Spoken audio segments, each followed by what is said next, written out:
Question commentaire, the Honourable Member for Guelph.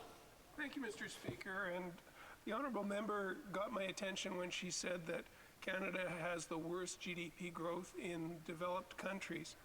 I had to quickly look up what the forecasts are for 2023. Canada 1.5%, United States 1.4%, France 0.7%, Germany 0.1%, England is negative 0.6%. It seems to me she's got the facts backwards, Mr. Speaker. Maybe she could correct that for the record. The Honourable Member for Thornhill. I'll actually correct the member. If he wants to open his own budget, it's on page 25. It's GDP growth per capita. We are the lowest in projected growth over the next 30 years of not only the G7, but of every advanced economy. It's in his own budget, and he ought to read it. Question et commentaire, questions and comments. L'honorable député de Terrebonne. The Honourable Member for Terrebonne. Thank you, Mr. Speaker. I heard my colleague talk humbly and talk about being humble, but first part of my question, if she acknowledges that climate change is real and that we didn't take action for years under the Conservative government or under the 8 or so years of Liberal government, does she also acknowledge and admit that the first step to being humble is to recognize one's mistakes and then to fix them? Thank you, Mr. Speaker. The Honourable Member for Thornhill. I would agree with the member if this was actually an environment plan, but it is a tax plan. It hasn't reduced any emissions. It hasn't hit any targets that the government itself has ever set.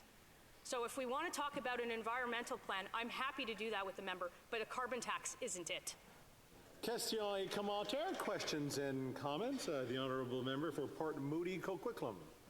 Thank you, Mr. Speaker, and I appreciate the speech from the member today. And I just wanted to talk about some of the items that are top of the list of budget expenses in my riding of Port Moody Coquitlam, and that's housing and childcare, Mr. Speaker. So I wanted to talk specifically about housing. I know today we're having a conversation about carbon tax and that really relief on any carbon tax is going to affect very few people, but relief on affordable housing is something that is huge. So I wonder if the member wouldn't mind just sharing some of the solutions that the Conservatives were brought to the table to fight the affordable housing crisis, or the lack of, because we desperately need more affordable housing in this country.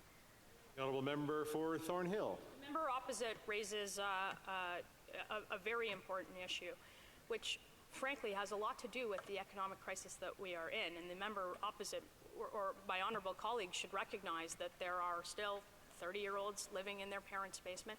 We have a supply-side solution, and we've got a plan to incentivize those who build housing to build more housing, something which the government has done none of. Questions and comments. Question et commentaire. The Honourable Member for Red Deer Lacombe. Thank you, Speaker. I want to just ask my colleague here.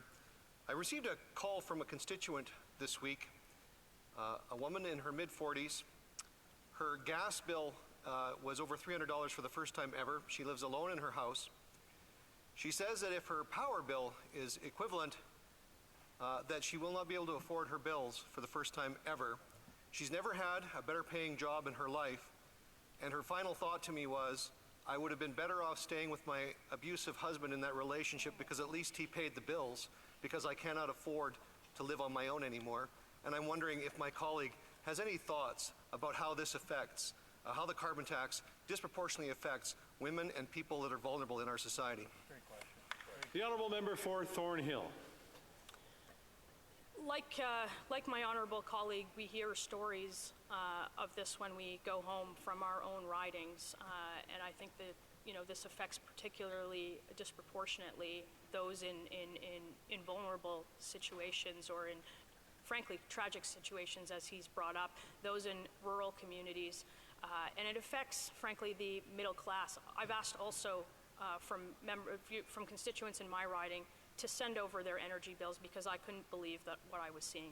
They use less and they pay more, and we can fix a part of that today by voting for this motion.